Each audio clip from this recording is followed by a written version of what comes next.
So did you ever come across that guitar that you really, really regret not buying? I have. In fact, I can think of 5 instances off the top of my head. Let's get right into this. Hey guys, thanks for tuning in. So today I wanted to share with you 5 guitars that I really, really regret not buying.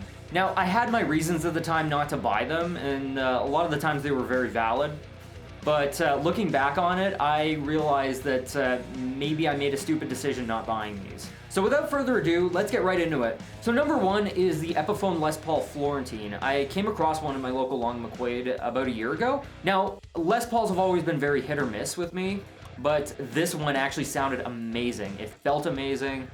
The tone, even not plugged in, it had a very nice acoustic ring to it. And at the price point, I think it was around $600 or $700 at the time. I can't really remember. I had no reason not to pick that one up, but for some reason I just decided it wasn't 100% what I was going for. It would have been a beautiful addition to my collection, and I'm still kind of beating myself up over it. Now, number 2 is the PRS SE Paul's guitar. I remember trying one. It was some kind of bluish greenish color. I can't remember the exact name of the finish, but I just remember that it played really, really well. Now, one of the big selling points on that for me was the wide fat neck, which is what my Michael Ackerfeld SE has. So my hand felt right at home. Now, the reason I didn't get that one at the time is because I wanted to come as close to the Michael Ackerfeld SE, my main guitar, as possible. Now, I guess I was a little too picky at the time, because when I finally made up my mind and wanted it, I went back and they already sold it.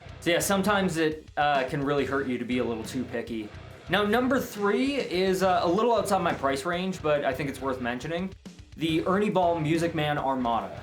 Now, when the Long McQuaid in my hometown first opened up, they had, I think, 2 or 3 of these sitting on the wall, and one of the ones I saw had a really nice blue finish on it. Now, the Armada wasn't quite my cup of tea at the time, though a good friend of mine uses them almost exclusively. Now, the price for these was pretty steep. We're talking at least 3 or 4 grand, I think. In hindsight, I really should have scraped the money together to buy one, because a couple years later, they ended up discontinuing it. And I've heard from a good friend of mine who's endorsed by Ernie Ball that the Armada's probably not coming back anytime soon.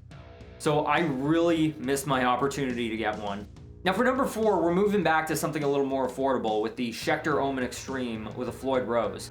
Now, I forget exactly which model this was, but it looks something like this. Now, typically I'm not too big on Floyd Rose bridges, but this one actually played really well. And at a price of $400, I was so tempted to just buy that thing on the spot. I then figured, why don't I sit on this? Because I don't feel like I urgently need this for anything. So I put it back on the rack, went about my day, and next time I walked in, it was gone. Now, I really regret not making that impulse buy, because that would have been so handy to have for recording solos and tracking them and whatnot. I guess with some guitars, if they're that cheap, you kind of have to make a decision on the spot, because there's no guarantee that you're gonna get a second chance at buying it.